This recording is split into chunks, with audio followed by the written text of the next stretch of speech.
Hello guys!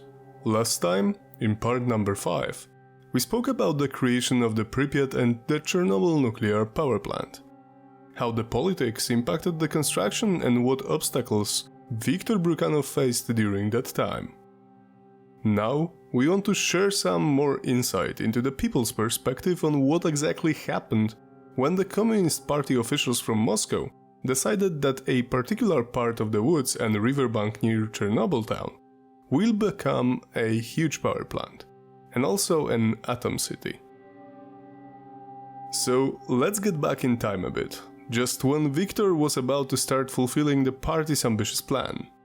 To remind you, Viktor started as both the director of the not yet existing power plant and the only worker. Full History of Pripyat, Part 6. The First Settlers.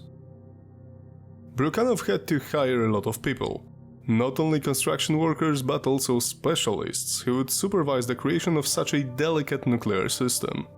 It was not simply a matter of completing the buildings.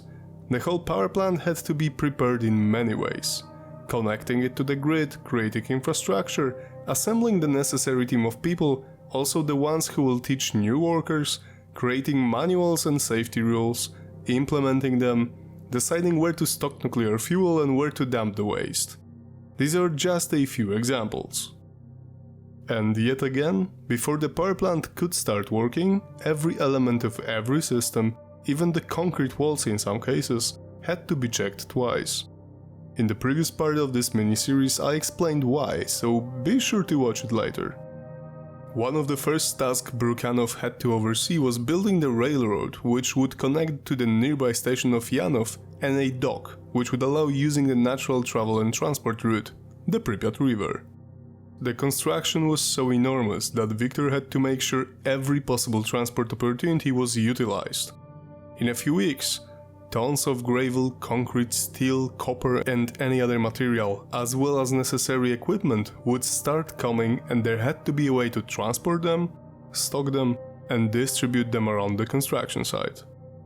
So, naturally, at first Bryukhanov hired construction workers, and soon he realized that their numbers grew faster than he anticipated. There was almost an army of people driving trucks, excavators, buses, cutting trees, laying railroads, preparing the ground for the next phase. In the meantime, Viktor finally hired an accountant, and some of the workers stayed on site, so he had to think of at least temporary housing. Thick woods near the Pripyat riverbank were hard and stubborn, so it was pretty logical to rather stay there until the task is done than travel daily. So Bryukhanov decided to raise wooden houses. Definitely temporary ones, as they even had wheels. There was a small kitchen and a big log-burning stove too. As often, the workers arrived with families. Sometimes both mothers and fathers worked together. There was a question of at least some simplest infrastructure. However, trading was mostly done between the people and there wasn't any shop in this village. Bryukhanov ordered to build a schoolhouse when the cold Ukrainian winters started to fade away. Viktor also did that probably because he was expecting his family to join soon. And so it was. In August 1970, his wife Valentina, with an infant Oleg in her arms and 6-year-old Lilia by her side, arrived in the village. By that time, that place already got its name. Workers simply named it Lesnoy, which can be translated as "of the woods." Valentina was used to traveling, as well as their daughter. In the last 6 years, it was a third power plant construction that Viktor had overseen. Actually, the marriage met when they were both working on building a hydroelectric plant in Uzbekistan, dating in 1959 and married barely a year later, in 1960. But they both hoped it would be a more permanent place to live this time. At that time, Lesnoy was a rather small place, despite a lot of people working at the power plant construction site. It housed around a dozen of families. And despite during the day work could have been heard, when the bulldozers and excavators stopped working for the night, it was a calm place to live. The forest around was living, so it wasn't anything unusual to hear a deer, an owl, a fox, or even a wolf sometimes.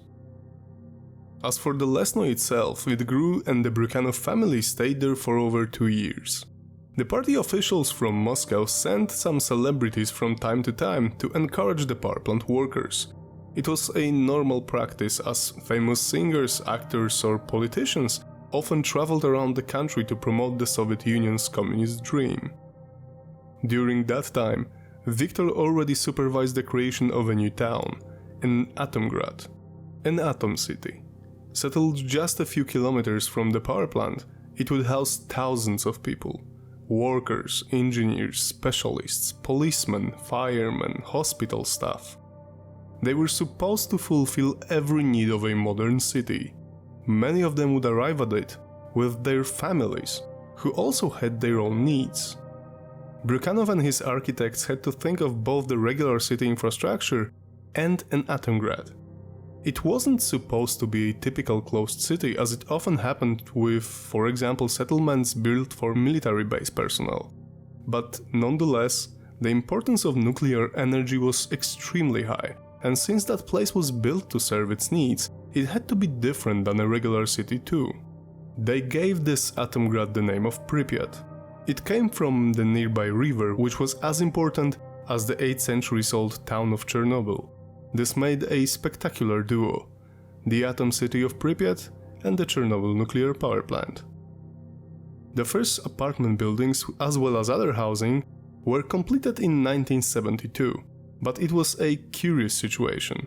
They were raised before the roads were built and even before the heating plant was completed. But that wasn't a problem for its new citizens. Most of them were young, in their 20s and 30s, and since they were relocated there, to this new kind of a city, they had a pretty positive attitude. That's why, in the relations of people who arrived there first, they were all enthusiastic, most of them idealists, who believed in the plan to build the first nuclear power plant on Ukrainian soil. Of course, as a part of the Soviet Union. So, building a better world for the USSR's citizens was more important to those specialists than such trivial problems as no heating. They just slept with their coats on. In the meantime, the power plant brigades excavated the first reactor pit and carved a huge reservoir, which would later become an artificial lake used to store the cooling water, extremely important for RBMK reactors. And despite finally making some small, but important steps in a giant ambitious plan, Bryukhanov was still fighting on almost every front. From finding the right people to acquiring the right quality materials. The building of the Pripyat and the Chernobyl nuclear power plant was just beginning. Thank you for watching this. Please remember to see other videos from this mini-series and check out our Chernobyl Stories playlist. You can find it pinned on our channel. That's it for today, guys. There is more coming in the next week. Take care, stay safe, and see you next week.